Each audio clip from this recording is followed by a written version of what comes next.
Very good evening. Uh, it's not going to be easy being the penultimate presentation of the day, and I'm sure a lot of tired faces already. But I'll keep it as short as possible and as simple as possible so that I make it interesting for all of you. Uh, so what I'm talking about is basically on the asset performance management. We talked about a lot of safety related topics. We talked about analytics, big data since morning. So we understand that digitalization is in our life and it is here to stay. So when I talk about asset performance management, I'm going to probably run you through in the way it goes forward is that I give a brief on how digitalization has influenced us in our ways of life. What's OmniWise portfolio, and then what exactly does a APM do, and how can it be a value add to all the stakeholders sitting here as a user, as a EPC, as a as a maintenance manager, as an investor, how exactly it works. So that's the progress we look at here. So let me start with certain key milestones that was achieved. Probably I give Siemens as the reference, but probably it was also achieved so in a few years later in the other industries also. But this is something I would like to bring to your attention. So in 1977, Siemens connected a power plant remotely for the first time. So the interesting portion here is why did I pick up this example is in 1977 we didn't have internet. Internet was launched in 1978. So there was a connectivity that was remotely established to operate a plant from a distance, and it was actually done by Siemens in 77. Let's look at this example. In 2005, Siemens Healthineers, previously Siemens Limited it actually, launched security services. Basically what it was doing is it was safeguarding the system from viruses and against cyber attacks. So what was done in 2005 is now a reality, and we are more and more aware of cyber attacks coming into picture. So from this, we also let's look at the way digitalization has influenced us in our day-to-day life. Yeah, let's keep the process aside. Let's look at what's done. What has it done to us? I think most of us now carry a Kindle instead of buying a book, and then we just go ahead and read books on Kindle itself. Spotify, it helps in, we look at, streaming the movies. We have Ghana.com in India. So you have so many apps now. So nobody buys records per se, and we have everything online available. Let's look at marketplace. The yellow pages are gone. They are history now. We have everything available on the marketplace. So digitally, all this data is available to us just on the click of a phone, and we don't even bother to go ahead and open a laptop or a desktop. It's all available on the phone with the data. Again, communications coming into picture. Uber and Ola are the classic examples of what has happened to transportation. None of us previously we were ready to wait for 15 minutes, for a taxi to come and pick us up. Today we don't have the patience to even wait for 5 minutes for Ola to arrive at the at the doorstep. Yeah, so it's that kind of a change that's happened. So these are the basic digitalization experiences that I think most of the people in the last 2 decades have seen in the transition, and how digitalization has affected us. Now, how is it affecting the industry is the fact that it's been deemed as the fourth revolution. First revolution being industrialization, where we went into the mechanical production plants. Second was the electrification, where we had electricity available for as a commodity to everybody. Third was the automation portion, and fourth was what is deemed as the digitalization. Now, why is digitalization a fourth revolution, when we talked about this, that we had a technology back in 1977 to connect it? So what has changed? Primarily, the cost of digital services have come down drastically. If we look at it, what was the cost of a memory sticks probably two decades back? It was huge, and today we can even get a 256 GB memory stick at in a couple of thousand rupees. And on the other side, we look at the processing capabilities. In 95, I remember when we had this Windows 95 released, the PC used to crash after every 2 hours. Whatsoever you're running, it doesn't matter. So today, at least we know that the PC is so robust that you can have a full-time real-time application running on it. So there's a processing capabilities that has improved. Costs have drastically come down. Everything has become more affordable. Now these, added to this, the technology evolution has helped that we can do a lot of multiple processing that helps us to actually, use the advantages of digital services to deliver value to the end user.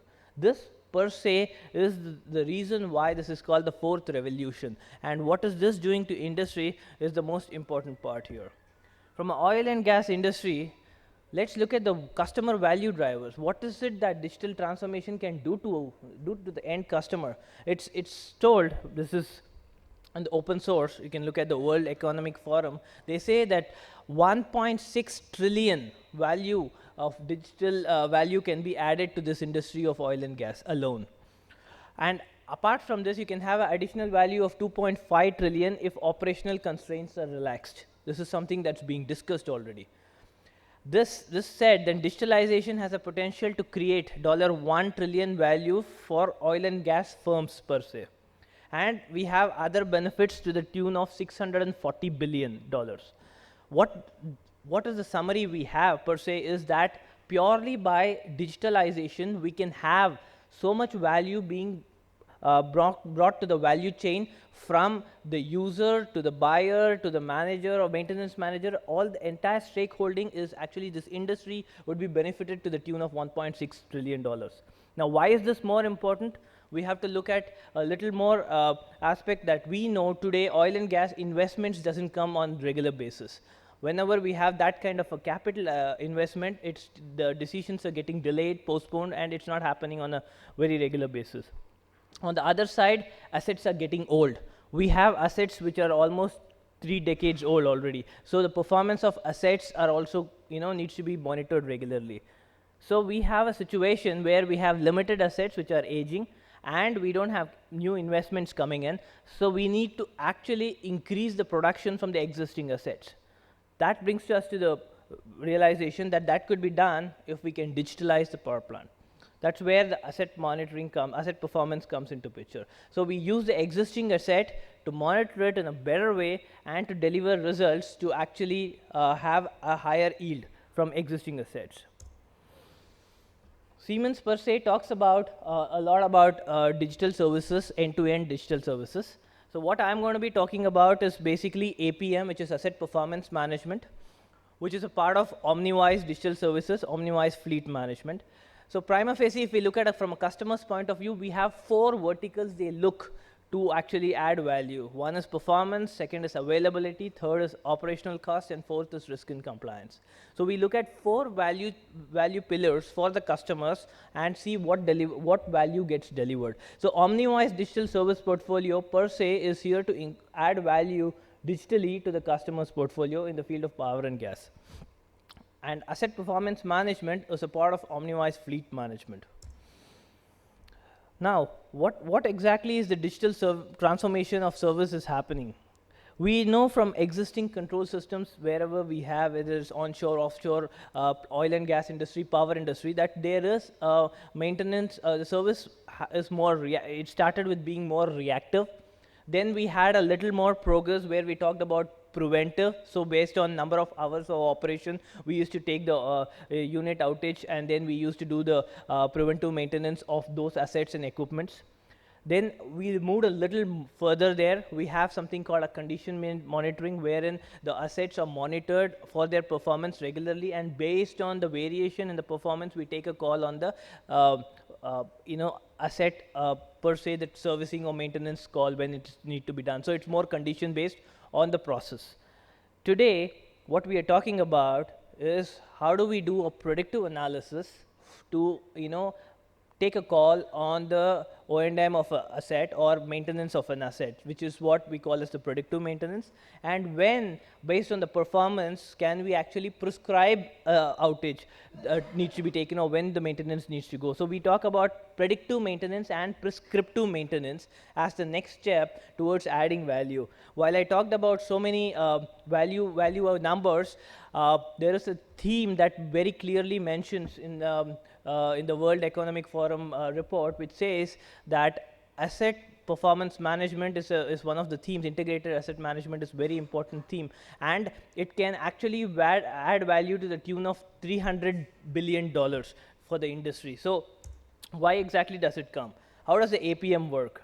We have per se multiple applications and data sources. So we have a vibration production system, turbine control, CMMS. So we have multiple systems there which are working independently in silos. What is it done in the APM is we put together a historian which compiles all this data together. And when this comes together, we have the asset performance management module here, which actually models the asset alongside in a software wave, or what we call as the digital twin, which uses principles of first principle as well as other AI and ML related tunings, which actually predicts the performance of the asset. And based on that, it recommends you what exactly should be the outage time or when is the failure expected, which is what we call as the reliability centered maintenance. And based on that, it's further automated. It can be further automated to have a computerized maintenance management system, which per se would actually trigger an inventory or a SAP to go ahead and print a purchase order and directly send it across to the vendor also if we want any equipment as spares. So this is the storyline, how it's going to be done. And how exactly does the asset works is that there's a priority, asset is decided, then the strategy is done based on asset prioritization, failure mode, effect analysis, and then we have indicators and jobs. So in this, how does it work in health and safety is here we prioritize whether it's going to be health and safety as the priority, environment, availability, performance. And when each of the system is modeled, each of the asset is modeled, we have a parallel system, mathematical model, which is in line with this story. And this is how a model gets assets, and it's almost accurate and predictive. This is how a typical KPI looks like. When we see for each asset you have a KPI, and we can actually explain when exactly it can be. There will be a failure and when we should go in for an outage.